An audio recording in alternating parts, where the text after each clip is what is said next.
those that are even coming out. You know, we have what you call the boundary transport. Yes. Whatever they are producing here, chances are that they could get to Ghana. The duty of the biosafety authorities is to make sure that whatever they have is coming into the country, whether in transit or coming to the country, we also assess. That's why we've had our lab at Ghana Standard Authority. Like when we went to their biosafety, you saw their lab.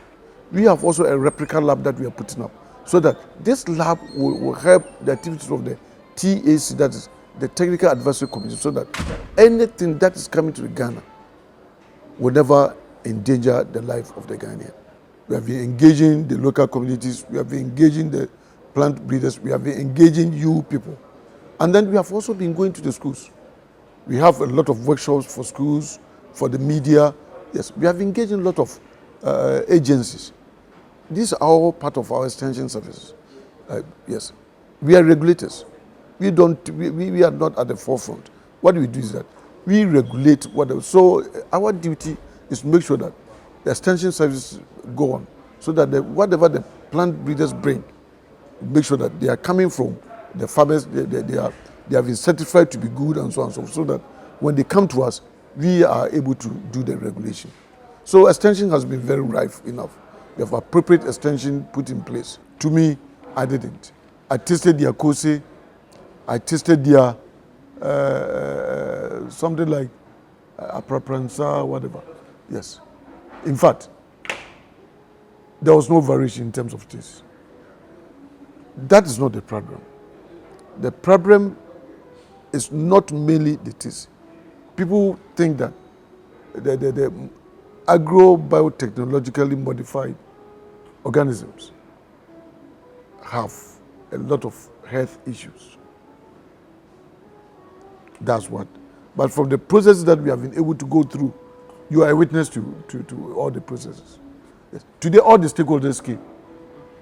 The agencies, people from the sister industries, even the farmers, they came to. And then there were a lot of testimonies from their farmers that the plants were very much resistant to drought, resistant to pest borers, and so on and so forth.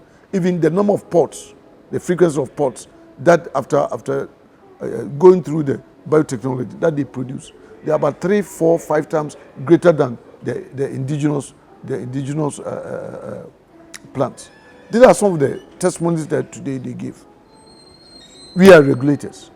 If our technical advisory committee goes through all this, and we are very much certain that the product will never harm us, will never be of any health issue, we are going to regulate, and then whatever we have to do, we will do. So that we are, like I always say, we are going to, because the products are going to ensure food security, food sustainability, and food stability. So we are very much cautious as regulators. After all the scientific procedures have been able to go through, and we get the products, whether coming from outside or from the plant breeders, like our rice and then our cowpea, we will make sure that we will regulate the activities, we will regulate the products, and then we have the labs to test all these things, so that whatever product is coming out will inure to the benefit of the Ghanaian. The future of agriculture, biosafety, and biotechnology. Nigeria is a step ahead of Ghana, and helping take charge of this initiative is the company Agric-Technology Limited, which produces foundation seeds to sell to farmers. We are here at their premises to find out how they are surviving during dry season.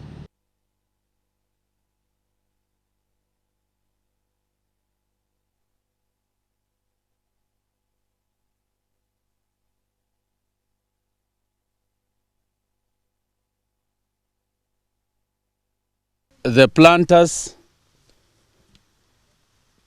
which are propelled by the tractors, by the use of vacuum. They are not manual planters, they use air. So what happened is, before we started planting, we had to work on this land because previously we had maize in it.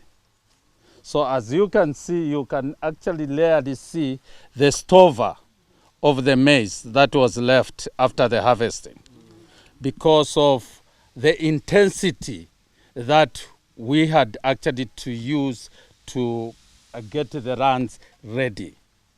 As we are all aware that our cowpeas does not actually need depth planting, which is slightly above 5 centimeters. And it needs very fine seed bed. We had to make sure that we learn the 28 disc hollows and then the cultivators with rollers behind to make sure that the bed was smooth. After that, we actually put in people because, as you can see, on the periphery of this field, you can still see some stones that were handpicked by the people to make sure that in our field we have actually a fine bed that will not actually endanger the germination of the cowpeas. This cowpeas was planted on the 17th of January, and 3 days down in the line, we had to come in with a pre-emergent herbicide. When I say pre-emergent herbicide, I mean the herbicide that will restrict or stop certain weeds that are not supported by that particular chemical. It was not only the pre-emergent herbicide, we had also to add lambda. Some of you know it's a common chemical, just to control the soil-borne insects in the soil. Because before it germinates, there are insects like the white grubs that might actually take advantage of the seed that you have planted. During the process of planting, we placed 300 kgs of NPK. At 31 days after germination, we were meant to come in with a post-emergency herbicide. And unfortunately, the suppliers of that chemical, by then the chemical was not ready. It only came a week later, and by then the crop had started flowering. So we were slightly late on the post-emergence herbicide. So because of that, we actually decided to reduce the rate of the chemical to avoid the cowpeas abort the flowers that had started coming up. It could be one of the reasons why you are seeing there are some grasses here and there that could not be controlled. It's because of the rate that was compromised. As you can see, most of the cowpeas has actually started drying up. You can see some pods here and there that are actually drying up. We'll start sending in people. But immediately the flowering is completed, we'll come in with a second post-emergency herbicide to make sure that all the weeds that are here are actually controlled. And it will make it easy for the people that are coming to harvest to pick each and every pod that is available. Now you can see this is 4 hectares, isn't it? Planted on GMO cowpea. And there's a difference between seed production and grain production. So this is seed production. And we are not able to see grain production by farmers all around because this is dry season. You can see how this is being produced under irrigation. It is not, many of our smallholder farmers cannot afford this, except those who plant along Volta River, you know. Yeah, so this is seed production, and but you can see it's here, which means by July, which is the cropping season around this area, farmers, this will be sold to farmers. and farmers will plant it in their small 1 hectare, 2 hectare, those kind of farmers will plant them. So for you to see the seed growing in this quantity, and this is not the only place we are having seed, it means that farmers are producing it. Otherwise, we will not do this contract and pay to produce it. We are producing it for who? The farmers. And then another thing we have to look at is, from what he told me, when this is harvested, the next crop that we planted here might not be cowpea. It will be maize, corn. Are we together? Which also goes a long way to dispel that insinuation by people who are communicating what they don't know, that when you plant GMO in a soil, you can no longer plant any other crop. Personally, I've been part of the research team, and Jerry has planted it several years in Nyampala, in Manga and Damongo. So the same thing is going on here. So that dispels that they are lying. So it's important for the regulators to know. Another thing, the chairman of the technical committee for the NBA is here, and I know probably immediately after this meeting, when you go back, you will start reviewing our dossier, like looking at the risk. Have we substantially addressed the risk? I'm holding a pod here, and if you see this pod, there's a hole. This hole is made by an insect, just one class of insect, the Lepidopteran class of insect, where Maruca vitrata or pod borer, belongs. So that's the only thing we have controlled. It's targeted against Lepidopterans. So you could see other insects are still there. But then the Lepidopterans are the most, devastating ones. So of which, in the presence of, at least you can see pot-sucking bug, you can see flower thrips. We still have a lot of pods, because this major one has been taken care of. And this is why we advise farmers. We are not telling you not to spray at all. But instead of spraying your 6, 10, 12 times, spray only twice to target this insect, thrips and aphids. So, and that tells us that this technology is very specific, selective. It does not affect other organisms. So in that dossier, you will see a research we conducted and submitted to you, that looks at the effect on non-target organisms. And you will see that it does not affect them. Like you can see, this is BT, GMO, but yet pot-sucking bug still attacked it and it did not die. It's important that we are seeing this, and then if there are some of those issues that the antis raise and use it to confuse people, we are here and we can look at the field and be able to convince ourselves. And I mean, if the people who are doing the risk assessment, like Auntie Ya is here and she's convinced, then she can stand boldly and tell anybody, no, what they are saying is not true. I have gone to Nigeria, I have seen where they are growing it in Nigeria and they are eating it. And there are no biosafety fence here. And there's no, in Hausa language, we write Bashiga. So it is free because it's been approved, in Nigeria. We're noticing, for example, that we have deformed root development.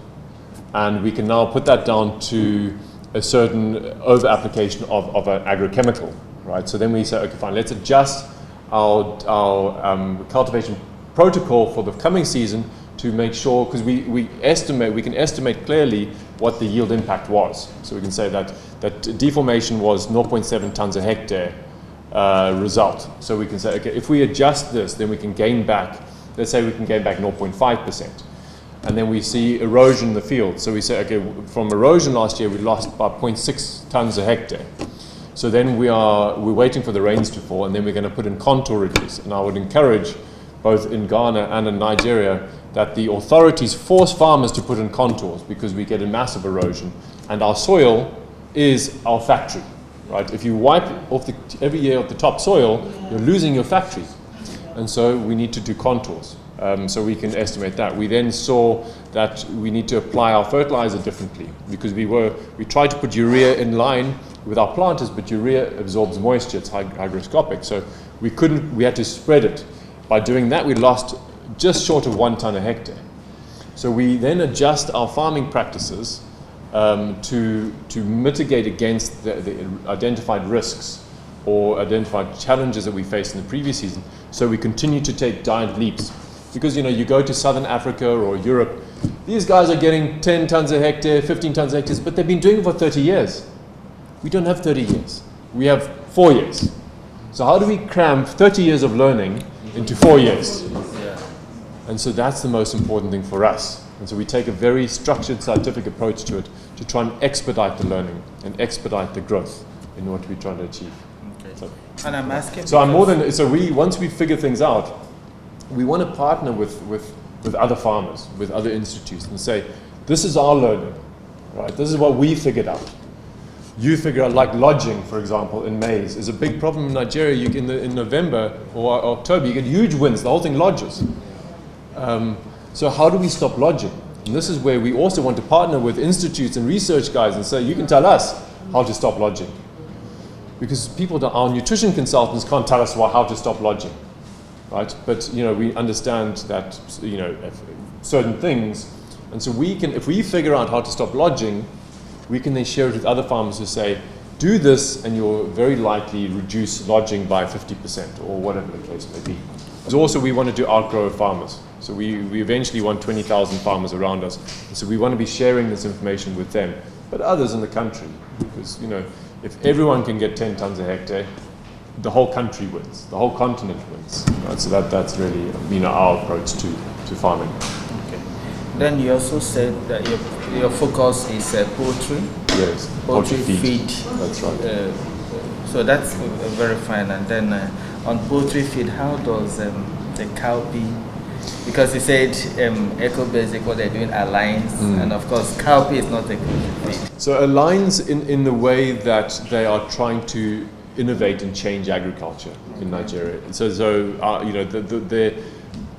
the culture, the vision, the mission, values align with our values.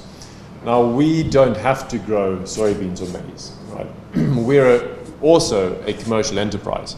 So if we found cowpeas to be a more profitable business, then we'll grow cowpeas, sell the cowpeas, buy the maize, and put it through our factory. So we're okay, right? So but I like people trying to make change in agriculture. Yeah. And however we can support that, we will. Yeah.